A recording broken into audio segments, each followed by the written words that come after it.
ನೋಡಿ, ನಮ್ಮಲ್ಲಿ ಆತ್ಮ ಇರೋದಂದ್ರಕ್ಕೂ ನಿಜ, ನಮ್ಮಲ್ಲಿ ಒಂದು ಚೈತನ್ಯ ಇದೆ. ಇದನ್ನು ನಾವು ಹೇಗೆ ಗುರುತಿಸಬೇಕು ಅಂತಂದರೆ, ನಾನು ಯಾರು ಅಂದ ಕೂಡಲೇ ಆತ್ಮ, ದೇವರು, ನನ್ನ ಒಳಗಡೆ ದೇವ್ರಿದೆ ಅಂತ ಅನ್ಕೊಂಡ್ಬಿಡ್ತಾರೆ. ನಾವು ಬರೀ ಆತ್ಮ ಅಂತ ಅನ್ಕೊಂಡ್ರೆ, ಈಗ ನಮ್ಮ ಶರೀರ ಇಲ್ಲ ಅಂತ ಅನ್ಕೊಳ್ಳಿ, ನಾವು ಬರೀ ಆತ್ಮನೇ ಆಗಿದ್ರೆ ನಮ್ಮ ಜೀವನ ಹೇಗಿರ್ತಿತ್ತು? ನಾವೇನು ಅನ್ಕೊಂತೀವಿ, ನಾವು ಯಾವಾಗಲೂ ಎಂಟರ್ಟೈನ್ಮೆಂಟಲ್ಲೇ ಇರ್ತೀವಲ್ವಾ? ಹಾಗೆ ದೇವರು ನಮ್ಮಂತೆ ಅಂತ ಹೇಳಿ ದೇವರು ಕೂಡ ಇದನ್ನ ಸುಮ್ಮನೆ ಹಾಗೆ ಸೃಷ್ಟಿ ಮಾಡಿದ್ದಾನೆ. ನಮ್ಮ ಅಸ್ತಿತ್ವದ ಬಗ್ಗೆ ನಾವು ಸ್ವಲ್ಪ ಯೋಚನೆ ಮಾಡಬೇಕು. ಅಂದರೆ ನಾನಿಲ್ಲಿ ಯಾಕಿದ್ದೀನಿ, ಯಾಕೆ ಬದುಕ್ತಾ ಇದ್ದೀನಿ, ಮತ್ತೆ ಯಾಕೆ ಮರಣಿಸ್ತೀನಿ, ಬ್ರಹ್ಮಾಂಡ ಯಾಕೆ ಇಷ್ಟು ದೊಡ್ಡದಾಗಿದೆ ಅಲ್ವಾ? ನಮ್ಮ ಬಗ್ಗೆ ನಾವು ತಿಳ್ಕೊಳ್ಳೇಬೇಕಲ್ವಾ? ನೋಡಿ, ಲಾಸ್ಟಲ್ಲಿ ನಾವು ಕಣ್ಣು ಮುಚ್ತಾ ಇದ್ದೀವಿ ಅಂತಂದರೆ, ನಾವು ಯಾಕೆ ಮರಣಿಸ್ತಾ ಇದ್ದೀವಿ, ಇಷ್ಟು ದಿವಸ ನಾನು ಯಾಕೆ ಬದುಕಿದ್ದೆ, ಯಾಕೆ ಕರ್ಮಗಳನ್ನು ಮಾಡಿದೆ ಅನ್ನೋ ಒಂದು ಸತ್ಯ ಗೊತ್ತಿರಬೇಕು ನಮಗೆ. ಇಲ್ಲ ಅಂದರೆ ಆತಂಕದಲ್ಲೇ ಕಣ್ಣು ಮುಚ್ಚಿಬಿಡ್ತೀವಿ. ಇದ್ರ ಬಗ್ಗೆ ತಿಳ್ಕೊಳ್ಳೇಬೇಕು. ಅಂದರೆ ನಮ್ಮ ಬಗ್ಗೆ ನಮಗೆ ಗೊತ್ತಿರಬೇಕು ಫಸ್ಟು. ಇದಕ್ಕೇನು ಮಾಡಬೇಕು ಅಂದರೆ, ಒಂದು ಪ್ರಶ್ನೆ ಹಾಕೋಬೇಕು ನಾವು, ನಾನು ಯಾರು ಅಂತ. ಇದೇನಪ್ಪ ಇವರು ಹಿಂಗೆ ಹೇಳ್ತಾ ಇದ್ದಾರೆ, ನಮ್ಮ ಬಗ್ಗೆ ನಮಗೆ ಗೊತ್ತಿಲ್ವ ಅಂತ ನೀವು ಅನ್ಕೋಬೋದು. ನೋಡಿ, ಹೆಸರು ಆಯಿತು, ಯಾವುದೋ ಒಂದು ಕೆಲಸ ಆಯಿತು, ಇವೆಲ್ಲ ಏನಿದೆವಲ್ವಾ, ಇವೆಲ್ಲ ಸಮಾಜ ನಮಗೆ ಕೊಟ್ಟಿದೆ. ಇದನ್ನು ನಮ್ಮ ಹೆಸರು ಕೂಡ ನಮ್ಮ ತಂದೆ ತಾಯಿ ಇಟ್ಟಿರ್ತಾರೆ. ಆದರೆ ಇವುಗಳನ್ನು ಬಿಟ್ಟು ನಮ್ಮ ಒಂದು ನಿಜವಾದ ಒಂದು ಅಸ್ತಿತ್ವ ಇರುತ್ತೆ. ಇದನ್ನು ತಿಳ್ಕೊಳ್ಳೋದು ತುಂಬಾ ಅಂದರೆ ತುಂಬಾ ಸುಲಭ. ಕೆಲವೊಬ್ರು ಏನು ಮಾಡಿದ್ದಾರೆ ಅಂದರೆ, ಇದನ್ನು ತುಂಬ ಕಷ್ಟ ಮಾಡಿಬಿಟ್ಟಿದ್ದಾರೆ. ನೋಡಿ, ಇದನ್ನು ತಿಳ್ಕೋಬೇಕು ಅಂದರೆ ನಾವು ಸನ್ಯಾಸಿ ಆಗಬೇಕು, ಗುರು ಆಗಬೇಕು, ಆಮೇಲೆ ಸಂಸಾರ ಬಿಡಬೇಕು, ಸಮಾಜ ಬಿಡಬೇಕು, ಎಲ್ಲೋ ಒಂದು ಮೂಲೆಯಲ್ಲೋ ಕೂತ್ಕೋಬೇಕು ಅನ್ನೋದು ಏನೂ ಇಲ್ಲ. ನಾವು ಎಲ್ಲೇ ಇದ್ದರೂ ಕೂಡ ಈ ಒಂದು ಪ್ರಶ್ನೆಗೆ ಉತ್ತರ ಹುಡುಕ್ಬೋದು. ನೋಡಿ, ಯೋಚಿಸೋಕೆ, ಜ್ಞಾನವನ್ನು ಗಳಿಸೋಕೆ ನಾವು ಎಲ್ಲಿದ್ರೇನು ಹೇಳಿ ಅಲ್ವಾ? ಅಂದರೆ ಇದರಲ್ಲಿ ಆಸಕ್ತಿ ಇರಬೇಕು ಅಷ್ಟೇ, ಒಂದು ಉತ್ಸಾಹ ಇರಬೇಕು. ಇಲ್ಲ, ನಾನು ಇದ್ರ ಬಗ್ಗೆ ತಿಳ್ಕೋಬೇಕು ಅಂತ. ನಾನು ಯಾರು ಅನ್ನೋ ಒಂದು ಪ್ರಶ್ನೆಗೆ ಬೇರೆಯವರು ಬೇರೆ ರೀತಿಯಲ್ಲಿ ಉತ್ತರ ಕೊಡ್ತಾರೆ. ಅದು ನಮಗೆ ವಾಸ್ತವ ಅನಿಸೋದಿಲ್ಲ, ರಿಯಾಲಿಟಿ ಅಂತ ಅನಿಸೋದಿಲ್ಲ. ಕೆಲವೊಬ್ರು ಹೇಳ್ತಾರೆ ಆತ್ಮ, ನಾವು ಅಂದರೆ ಆತ್ಮ. ಇನ್ನು ಕೆಲವೊಬ್ರು ಹೇಳ್ತಾರೆ ಇಲ್ಲ, ಶೂನ್ಯ ಅಂತ ಹೇಳಿ. ನೋಡಿ, ಇಲ್ಲ, ನಾವು ಆತ್ಮ ಅಂತ ಅಂದ್ಕೊಂಡ್ವಿ, ಶೂನ್ಯ ಅಂತ ಅಂದ್ಕೊಂಡ್ವಿ ಅಂತಂದರೆ ಇವು ಯಾವ ನಮಗೆ ಗ್ರಹಿಕೆಗೆ ಬರೋದೇ ಇಲ್ಲ. ಯಾಕಂದರೆ ಇವು ಯಾವುದು ಭೌತಿಕವಾದ ವಸ್ತು ಅಲ್ಲ.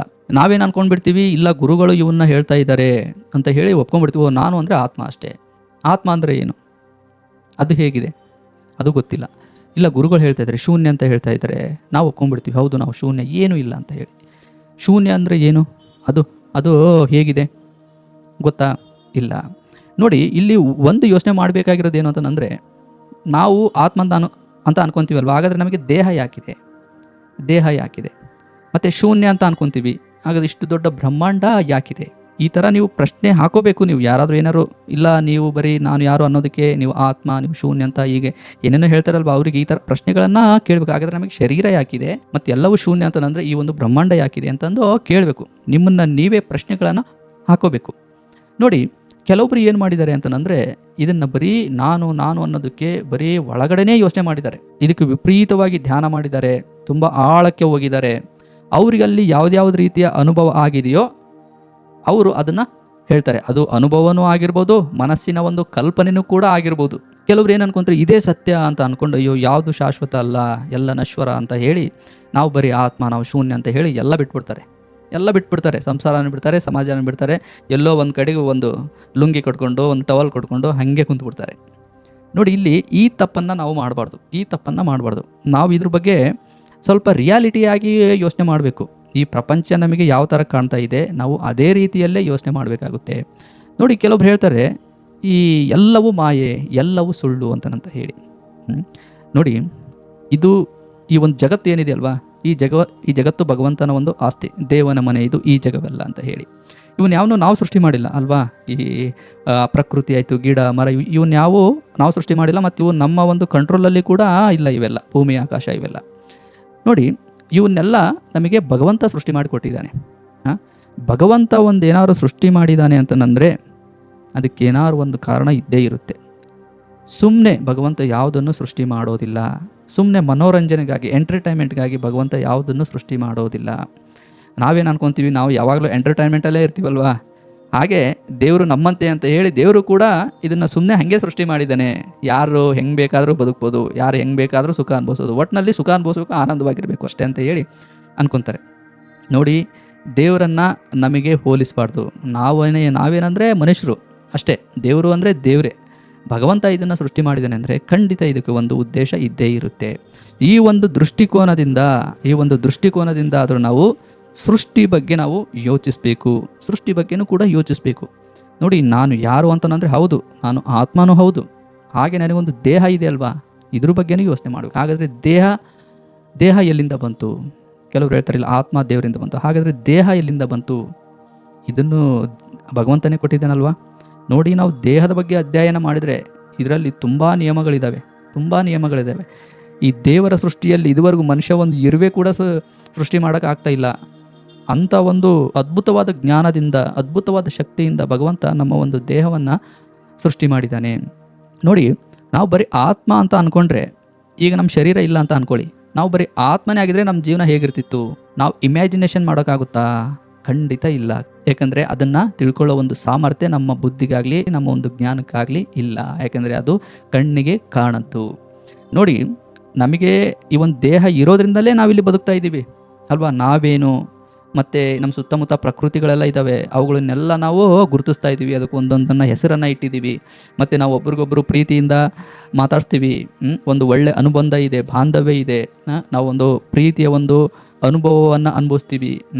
ಇದೆಲ್ಲ ಹೇಗೆ ಸಾಧ್ಯ ಅಂದರೆ ದೇಹ ಇರೋದ್ರಿಂದ. ಹಾಗಾಗಿನೇ ನಾನು ಯಾರು ಅಂದ ಕೂಡಲೇ ನಾವಿಲ್ಲಿ ಆತ್ಮನೇ ಬೇರೆ, ದೇಹನೇ ಬೇರೆ, ಮನಸ್ಸೇ ಬೇರೆ, ಈ ಥರ ಡಿವೈಡ್ ಮಾಡಬಾರ್ದು. ನೋಡಿ, ನಾವು ಒಂದು ರೀತಿಯಲ್ಲಿ ದೇವರು ನಮ್ಮನ್ನು ಸೃಷ್ಟಿ ಮಾಡಿದ್ದಾನೆ ಅಂತಂದರೆ ನಾವು ಅದೇ ರೀತಿಯಲ್ಲೇ ಯೋಚಿಸಬೇಕಾಗುತ್ತೆ. ಈಗ ಒಂದು ದೇಹ ಮತ್ತು ಆತ್ಮ ನಾವೇ ಅನ್ನೋದು ಗೊತ್ತಾಯಿತು. ಹಾಗಾದರೆ ಈ ದೇಹ ಬದುಕಬೇಕು ಅಂತಂದರೆ ಏನೆಲ್ಲ ಬೇಕು ಹೇಳಿ? ನಮ್ಮ ಸುತ್ತಮುತ್ತ ತುಂಬ ಪ್ರಕೃತಿ ನಮಗೆ ತುಂಬ ಸಹಾಯ ಮಾಡ್ತಾ ಇದೆ. ಸೂರ್ಯನಿಂದ ಬೆಳಕಿಲ್ಲ ಅಂದರೆ ನಾವು ಬದುಕೋಕ್ಕಾಗಲ್ಲ, ಗಾಳಿ ಇಲ್ಲ ಅಂದರೆ ಬದುಕೋಕ್ಕಾಗೋದಿಲ್ಲ, ಭೂಮಿಯಿಂದ ಆಹಾರ ಇಲ್ಲ ಅಂದರೆ ಇದು ಆಗೋದಿಲ್ಲ, ಮಳೆ ಬರಲಿಲ್ಲ ಅಂದರೆ ಬದುಕೋಕೆ ಆಗೋದಿಲ್ಲ. ಪ್ರಕೃತಿ ಇಷ್ಟೆಲ್ಲ ನಮಗೆ ಸಹಾಯ ಮಾಡ್ತಾ ಇದೆ. ನೋಡಿ, ಇವನ್ನೆಲ್ಲ ಸೇರಿಸಿ ನಾವು ಯೋಚನೆ ಮಾಡಬೇಕು. ನೋಡಿ, ಇಲ್ಲಿ ಎಲ್ಲವೂ ಒಂದು ಸಿಸ್ಟಮೆಟಿಕ್ ಆಗಿ ನಡೀತಾ ಇದೆ. ನೋಡಿ, ಇವನ್ನೆಲ್ಲ ನಾವು ಸೃಷ್ಟಿ ಮಾಡಿಲ್ಲ ಅಲ್ವಾ? ಹಾಗಾದರೆ ಇವೆಲ್ಲ ಹೇಗೆ ಸೃಷ್ಟಿಯಾದವು? ಇವಾಗ ನಮ್ಮನ್ನು ನಾವಂತರೂ ಸೃಷ್ಟಿ ಮಾಡಿಲ್ಲ. ನೋಡಿ, ನಮ್ಮನ್ನು ನಾವೇ ಏನಾದ್ರು ಸೃಷ್ಟಿ ಮಾಡ್ಕೊಳ್ಳೋದಾಗಿದ್ದರೆ ನಮ್ಮ ಇಷ್ಟ ಬಂದಂಗೆ ರೂಪಗಳನ್ನು ಸೃಷ್ಟಿ ಮಾಡ್ಕೊತಿದ್ವಿ. ಇಲ್ಲಪ್ಪ, ನಾನು ಹಿಂಗೆ ಭೂಮಿ ಮೇಲೆ ಬರ್ತಾ ಇದ್ದೀನಿ, ನನಗಿಷ್ಟು ಒಂದು ಸೈಟ್ ಇಡ್ರಿ, ಜಾಗ ಇಡ್ರಿ ಅಂತ ಹೇಳಿ ನಾವು ಮೊದಲೇ ಪ್ಲ್ಯಾನ್ ಮಾಡ್ಕೊತಾ ಇದ್ವಿ ಅಲ್ವಾ? ಈ ಒಂದು ಭೂಮಿಗೆ ಬರೋದು ನಮಗೆ ಗೊತ್ತೇ ಇದ್ದಿಲ್ಲ. ಅದು ನಮ್ಮ ಒಂದು ಅರಿವಿಗೇ ಇಲ್ಲ. ಇಲ್ಲಿ ನಾವು ಹುಟ್ಟಿದ ಮೇಲೇ ನಮಗೆ ಗೊತ್ತಿದೆ, ಇಲ್ಲಿ ಒಂದು ಜೀವನ ಇದೆ, ಇದು ಭೂಮಿ, ಅದು ಆಕಾಶ, ನಾನಿಲ್ಲಿ ಬದುಕಬೇಕು ಅಂತ ಹೇಳಿ. ಹೀಗಿರಬೇಕಾದ್ರೆ ಅರಿವಿಲ್ದೇ ನಾವಿಲ್ಲಿ ಹುಟ್ಟಿದ್ದೀವಿ. ಮತ್ತು ಸುತ್ತಮುತ್ತ ಇಷ್ಟು ದೊಡ್ಡ ಪ್ರಕೃತಿ ನಮಗೆ ಸಹಾಯ ಮಾಡ್ತಾ ಇದೆ. ಇವುಗಳೆಲ್ಲ ಬಗ್ಗೆ ನಮಗೆ ಯೋಚನೆ ಮಾಡಿದಾಗ ಒಂದು ಗೊತ್ತಾಗುತ್ತೆ. ಅದೇನು ಅಂತಂದರೆ, ಇವನ್ನೆಲ್ಲ ಕಂಟ್ರೋಲ್ ಮಾಡ್ತಾ ಇರೋ, ಇವನ್ನೆಲ್ಲ ನಡೆಸ್ತಾ ಇರೋ ಒಂದು ಶಕ್ತಿ ಇದೆ ಅನ್ನೋದು ನಮಗೆ ಗೊತ್ತಾಗುತ್ತೆ. ನಾವು ಒಂದು ಶಕ್ತಿಯ ಅಡಿಯಲ್ಲಿ ಬದುಕ್ತಾ ಇದ್ದೀವಿ, ಅದನ್ನೇ ಭಗವಂತ ಅಂತ ಹೇಳಿ ಕರಿತೀವಿ. ಈಗ ಯೋಚನೆ ಮಾಡಿ, ಈಗ ನಿಮ್ಮನ್ನು ನೀವೇ ಪ್ರಶ್ನೆ ಹಾಕ್ಕೊಳ್ಳಿ, ನಾನು ಯಾರು ಅಂತ ಕೇಳ್ಕೊಂಡ್ರೆ ನಿಮಗೆ ಸರಳವಾದ ಉತ್ತರ ಏನು ಅಂತಂದರೆ, ನಾನು ಒಂದು ಭಗವಂತನ ಸೃಷ್ಟಿ, ದೇವರು ನನ್ನನ್ನು ಸೃಷ್ಟಿ ಮಾಡಿದ್ದಾನೆ. ನೋಡಿ, ಯಾವಾಗ ನಿಮಗೆ ಈ ಒಂದು ಜ್ಞಾನ ಬರುತ್ತೋ ಆಗ ನಾನು ಅನ್ನೋದಿದೆಯಲ್ಲ, ಅದು ದೂರ ಆಗುತ್ತೆ. ಇದಕ್ಕೂ ಮುಂಚೆ ನಾವೆಲ್ಲ ಹೇಗೆ ಯೋಚನೆ ಮಾಡ್ತಾಯಿದ್ವಿ, ಹೇಗೆ ಕೆಲಸಗಳನ್ನು ಮಾಡ್ತಾಯಿದ್ವಿ, ಹೇಗೆ ಸಂಪಾದನೆ ಮಾಡ್ತಾಯಿದ್ವಿ ಅಂತಂದರೆ ಎಲ್ಲವೂ ನನಗೆ, ನಂದು, ನಾನು. ಯಾಕೆಂದರೆ ನಾನು ಬಿಟ್ಟರೆ ಬೇರೆ ಯಾವುದು ಶಕ್ತಿನೇ ನಮಗೆ ಗೊತ್ತಿದ್ದಿಲ್ಲ ಅವಾಗ. ಹಾಗಾಗಿ ಇಲ್ಲ, ನಾನು ಮಾಡಿದ್ರೇ ಆಗೋದು, ನನ್ನ ಪ್ರಕಾರನೇ ನಡಿಬೇಕು, ನಾನು ಹೇಳ್ದಂಗೆ ಕೇಳಬೇಕು.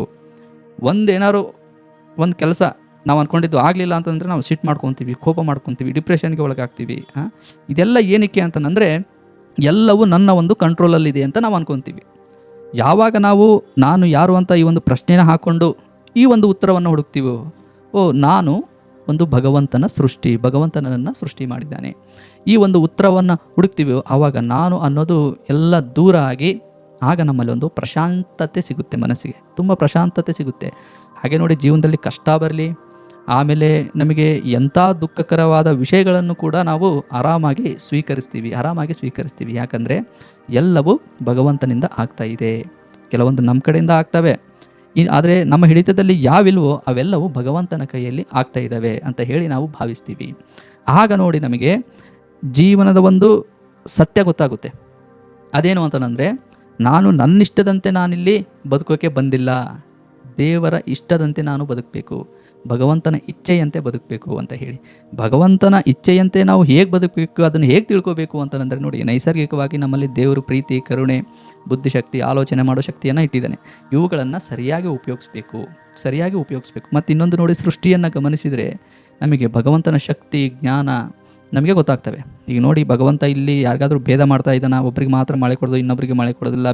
ಸೂರ್ಯನಿಂದ ಬೆಳಕು ಕೂಡ ಸೂರ್ಯನಿಂದ ಬೆಳಕಾಗಲಿ, ಗಾಳಿ ಆಗಲಿ, ಇವೆಲ್ಲವೂ ಹೇಗೆ ಕೆಲಸ ಮಾಡ್ತಾ ಇದ್ದಾವೆ ಅಂದರೆ, ಭಗವಂತ ಎಲ್ಲ ಜೀವಿಗಳ ಮೇಲೆ ಹೇಗೆ ಹೇಗೆ ಪ್ರೀತಿ ತೋರಿಸ್ತಾ ಇದ್ದಾನೆ, ಕರುಣೆ ತೋರಿಸ್ತಾ ಇದ್ದಾನೆ.